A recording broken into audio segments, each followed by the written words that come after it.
नमस्कार साथियों, आप देखना शुरू कर चुके हैं एसपी। इस वक्त मैं एडवोकेट संतोष कुशवाहा के पास बैठा हूं। सबसे पहले तो हमारे यस न्यूज चैनल में बहुत बहुत आपका स्वागत है। धन्यवाद सर। जैसे कि आप वकीलत कब से कर रहे हैं सर? मैं बस 2007 से वकालत कर रहा हूँ। 2007 से कर रहे हैं। इस समय एक सोशल मीडिया में बहुत चल रहा है मनीष पटेल जी आपने भी सुना होगा मनीष पटेल के बारे में। जी बिल्कुल सुना है।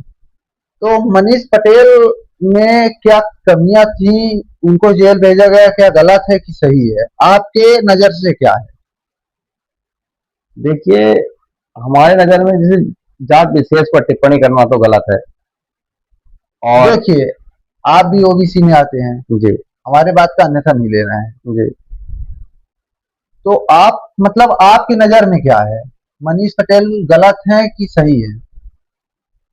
यदि किसी समुदाय को राहत हुआ है तो बिल्कुल गलत है। वही किसी व्यक्ति विशेष जो जिस जात से आते हैं तो उनकी जात से लेके और कोई ऐसी टिप्पणी किया होता तो स्वाभाविक है उनमें भी उनकी जाति आक्रोश होता, मेरे समझ में तो गलत है हमारे नजर में।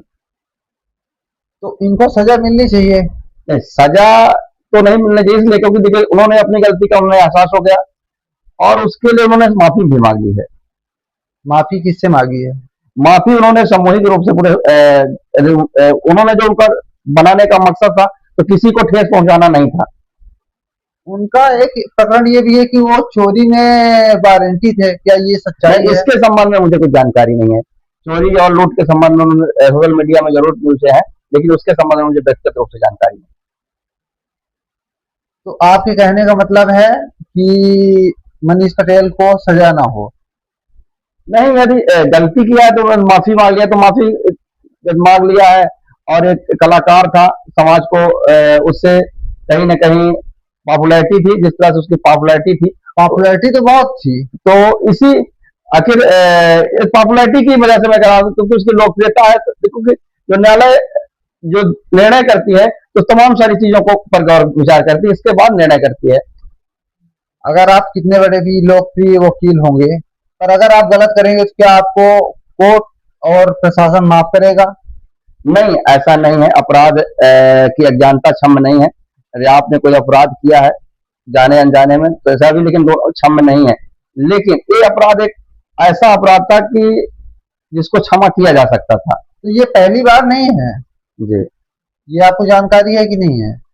हाँ, जानकारी है। इसके पहले सेना के भी लोगों के महिलाओं पर उन्होंने टिप्पणी की थी। उन्होंने ऐसा कुछ बोला था कि सेना बाहर रहते हैं और फिर कोई घर आता है, ऐसा कुछ आपने देखा है? हाँ, मैंने इसके बारे में मैंने इनकी वीडियो तो नहीं देखा, मैंने सुना जरूर है सोशल मीडिया में। उन लोगों ने कहा है कि ऐसा उन्होंने कहा था, जिसके संबंध में बाद उन्होंने। तो गलती एक बार होती है, बार बार गलती तो नहीं होती वकील साहब। देखिए, ये बात आपकी सही है, लेकिन उनका मकसद पहुंचाना किसी को दुखी करना नहीं था। वो अपने सब्सक्राइबर बढ़ाने के हिसाब से न्यूज वीडियो बनाए हैं मेरे नजर में। तो आपकी नजर में वो गलत नहीं है? पक्ष विपक्ष दोनों देखिए। देखिए वकील साहब, यहाँ कहीं ना कहीं आप मनीष पटेल का पार ले रहे हैं। नहीं, ऐसा नहीं है, ऐसा नहीं। गलती एक बार होती है। हाँ, बात आपकी सही है, गलती एक बार होती है जी, बार बार गलती नहीं जी होती जी है। गलती अगर एक बार जब सेना वाले में माफ कर दिया गया जी, तो हाँ हाँ, सही बात। माफी मिली, जी, मिली मिली। फिर उसके बाद वो दोबारा ब्राह्मणों के ऊपर टिप्पणी की है। जी जी, तो उस बार भी उन्होंने देखिए उनका जो इंटेंशन था, इंटेंशन किसी को ठेस पहुंचा, किसी जात विशेष से लेकर, मतलब उनका इंटेंशन, अब इंटेंशनली अगर उन्होंने काम किया है तो अपराध की श्रेणी में जरूर आता है। और अगर इंटेंशनली नहीं किया, उनको गलती का एहसास हो गया तो ऐसी स्थिति में उन्हें सपोज करिए मैं आपकी जात बिरादर के उसमें कुछ करता हूँ। नहीं, इसके संबंध में मैंने पहले ही आपको बता दिया कि ये तो किसी जात विशेष के लिए क्या होता तो वो व्यक्ति एक्शन में लेता। मैंने कहा दिया ना, पहले ही आपको बता दिया कि इस पॉइंट पे कोई व्यक्ति विशेष किसी जात विशेष, चाहे पटेल समाज या कुशवाहा समाज, किसी समाज पे कोई टिप्पणी करेगा तो गलत है। वो भी जैसा ब्राह्मण समाज जो कर रहा है वो भी करते, इसमें कोई एक दो राय नहीं। गलत है तो गलत है। चलिए ठीक है। अगला सवाल, आप कौन से क्रिमिनल लॉयर हैं, कौन सी लॉयर हैं आप? मैं क्रिमिनल लॉयर हूँ। Criminal lawyer. जी, अभी इस सन में आप कितने केस बरी करवाए हैं रीवा से? इस साल मेरे बड़े मामले 15-20 मामले बड़े मामले जैसे 302 हो गए, एनडीपीएस 307, जी जी 376, जी जी जी। कितने कराए हैं? इस साल ये बड़े मामले हमारे 20 से 25 बड़े मामले में दोष मुक्त हुए हैं। अभी प्रेजेंट में लेटेस्ट में कौन सा हुआ है? अभी लेटेस्ट में मेरा एनडीपीएस का मामला माननीय संदीप श्रीवास्तव की कोर्ट से बरी हुआ है। 40 किलो गांजे का प्रकरण था।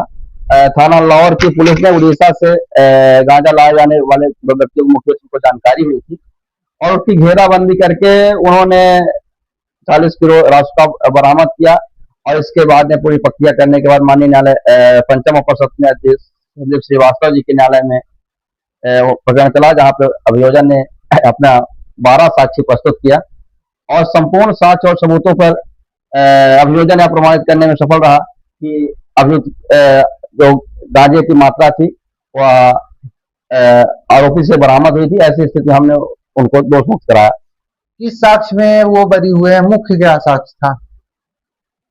मुख्य साक्ष्य यही था कि अभियोजन ने प्रमाणित नहीं कर पाया कि ये इनसे ही जो रिकवरी की गई थी गांजा जो दिखाई गई थी। उस समय लाहौर थाने में थाना प्रभारी कौन थे? थाना प्रभारी आपको पता नहीं है? आप तो एक एडवोकेट हैं। हाँ, उस दरअसल घटना पूरा 3 साल पुरानी हो गई, तो उसमें थाना प्रभारी कौन थे आज तो मुझे याद नहीं। चलिए ठीक। और उसके अलावा और कोई 302 वगैरह? हाँ, एक मामला भी मेरा शशांक खरे की कोर्ट से हुआ है।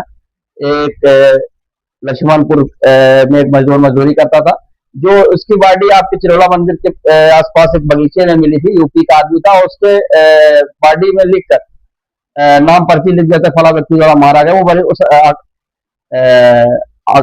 मनोज और आकाश चौधरी अभी हाल ही में बरी हुआ है। कहाँ का निवासी है? सतना जिले के झिन्ना का निवासी है। किस तथ्य के आधार पे वो बरी हो गए हैं? उसमें भी ये परिस्थिति जो हमारे ऊपर आरोप लगाए गए थे कि आपने जो उसमें हस्तलिप वगैरह थी और वो मैच हमारे आरोपी से नहीं की गई है और जो संपूर्ण साक्ष्य और जो अभियोजन ने प्रस्तुत किया था वो हम लोगों ने क्रॉस के दौरान उसका जबरदस्त तरीके से खंडन किया, जिसके आधार पर आरोपी ने बरी हुआ। लास्ट सवाल मेरा ये है कि मतलब कितने परसेंट केस आप फ्रीगा से बरी करवा देते हैं? देखिए, हम आज तक का जो मेरा है तो लगभग अनुमान हमारा 80% केस हमारे टोटल हुए हैं। 20% केसों में कन्विक्शन हुआ है, लेकिन अधिकांश मामलों में हमारे बरी हुई है। तो ऐसे ही अपडेट पाने के लिए बने रहिए हमारे साथ। Frigga bureau chief Shubham Tiwari की खास रिपोर्ट। धन्यवाद।